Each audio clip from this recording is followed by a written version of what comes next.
Boa tarde, para quem não me conhece, meu nome é Mônica Ulisses, sou editora do canal www.comidanamesa.com.br, que aborda notícias, artigos, dicas sobre alimentação, além de receitas saudáveis.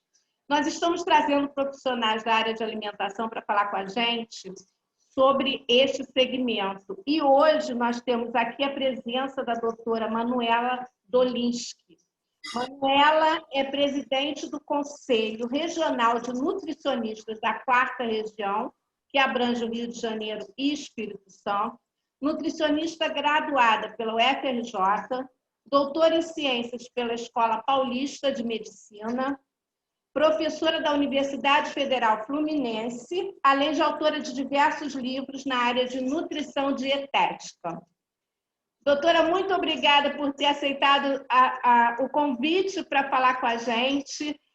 Na semana passada, a gente foi surpreendido pela notícia da solicitação do Ministério da Saúde pedindo a revisão do Guia Alimentar para a população brasileira, principalmente no que se refere ao consumo de produtos, alimentos ultraprocessados. Nós sabemos que o guia tem o foco na promoção da saúde e nos padrões alimentares da população brasileira, sendo elogiado por diversos órgãos, como a FAO, a Unicef e a Organização Mundial da Saúde. Eu gostaria que você explicasse mais detalhadamente a importância desse guia e como essa solicitação em relação aos alimentos ultraprocessados pode impactar na saúde dos brasileiros.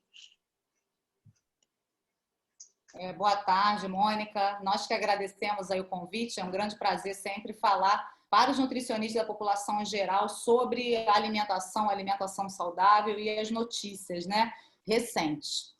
Então, eu queria começar pontuando que guias alimentares, né, são elaborados por diferentes países, né? Então, a gente tem centenas de guias alimentares no mundo, tem uma página da FAO, né, que coloca, você entra na página da FAO do Guia Alimentar, está lá listado, estão todos os países, você clica no país, aparece o guia alimentar daquele país. Óbvio, né? Porque assim, o guia alimentar, qual é a função de um guia alimentar? É traduzir as recomendações nutricionais para a população, né? Então, quanto maior o alcance dele nesse linguajar, melhor e mais efetivo ele é, né?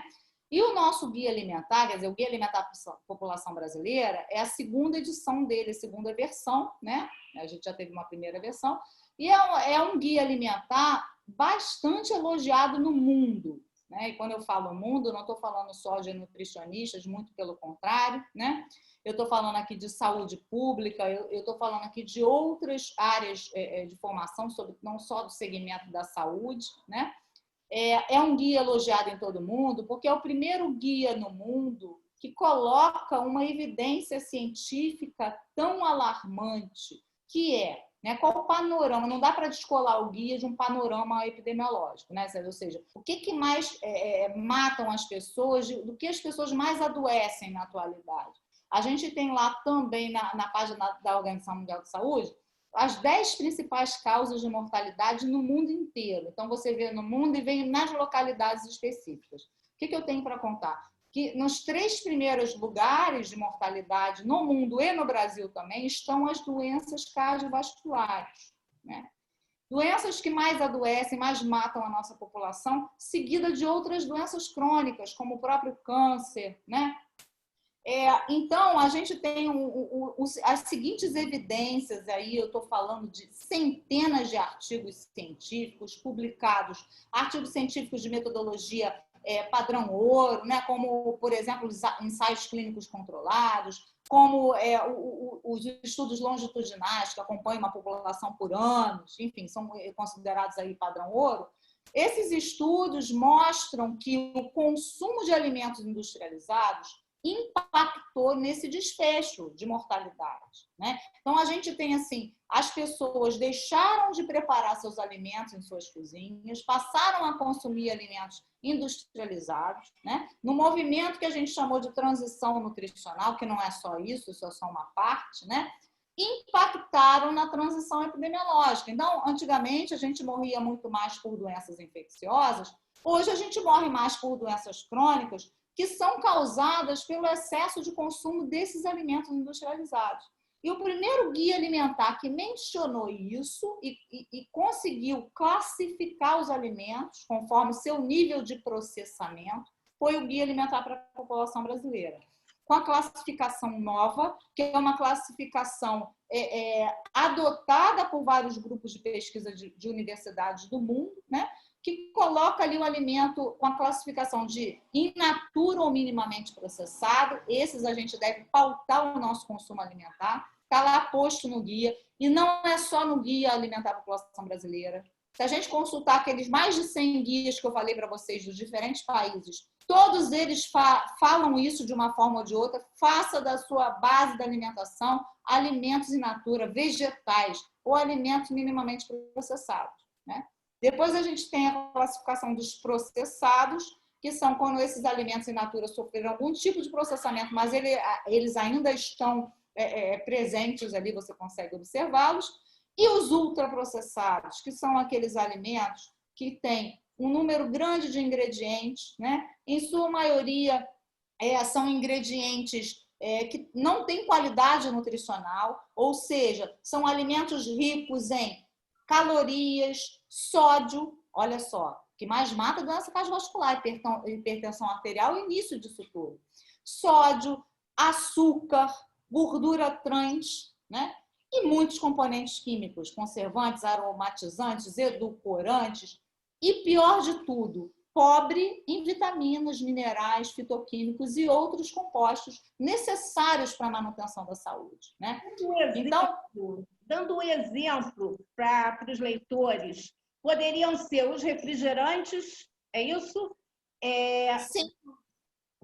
Quais são os alimentos ultraprocessados que as pessoas mais consomem e não têm uma noção do que pode causar para a saúde, do dano que pode causar para a saúde se for ingerido numa quantidade muito grande, né? Principalmente.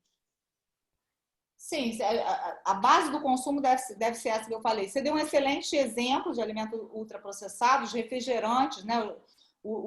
As bebidas à base de açúcar. E a gente não tem só refrigerantes nisso, a gente tem uma legislação que permite que sucos de fruta tenham um percentual mínimo de fruta, né? Então, muitas das vezes, as pessoas estão comprando aquele suco em caixinha, achando que estão tomando suco de fruta e não estão, né? Enfim, refrigerantes, bebidas industrializadas de uma maneira geral, os biscoitos, né? Os salgadinhos, os cremes, os alimentos, muitas das vezes nós temos aí preparações congeladas que são ultraprocessadas, né? Vários fast foods, né? A gente pode aqui dar exemplo, né? de pizzas, de hambúrguer, etc. Porque, Mônica, tem uma observação, né? Eu posso preparar aqui um hambúrguer caseiro na minha casa, que eu utilize a carne moída, que eu utilize algum tipo de farináceo, e ele fique saudável. Não é disso que eu estou falando.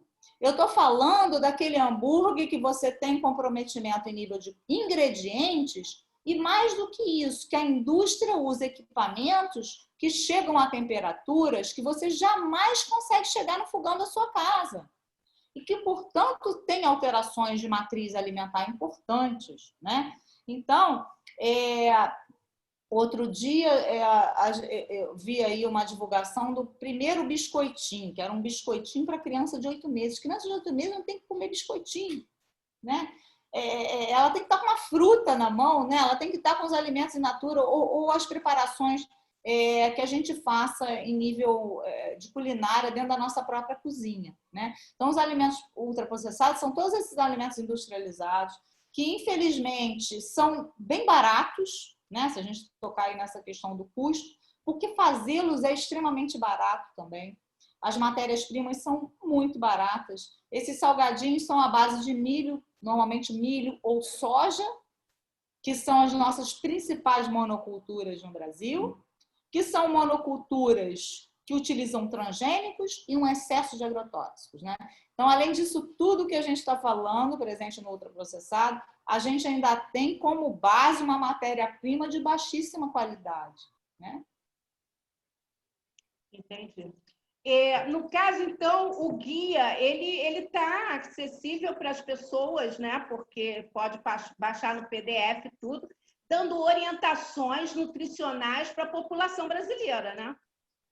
Isso, e assim, o guia contempla, inclusive, as diferenças culturais no próprio Brasil, né? A gente não pode fazer uma orientação única no Brasil, né? Aqui no Rio de Janeiro eu como um tipo de feijão, em São Paulo é outro, no Sul, no Nordeste vai ser, enfim, os hábitos alimentares que dependem aí da questão regional e cultural também são contemplados no guia, como também uma sacada assim muito bem feita, né, de que a gente precisa respeitar essa diversidade cultural.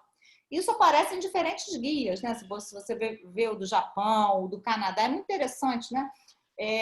São guias que respeitam essa diversidade cultural e o nosso guia alimentar não podia ser diferente disso, né? Obrigada, doutora, pela entrevista. A senhora quer falar mais alguma coisa? Não, eu quero só dizer que a gente precisa ter um olhar crítico, né, sobre os interesses do lobby da indústria de alimentos, que é uma das indústrias que mais lucram no mundo e que são as maiores promotoras das doenças que mais matam a população na atualidade. Enquanto profissional de saúde, a gente não tem como fugir disso aí.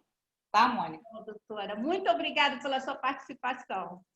De nada, estamos aqui à disposição. Um abraço. Obrigada.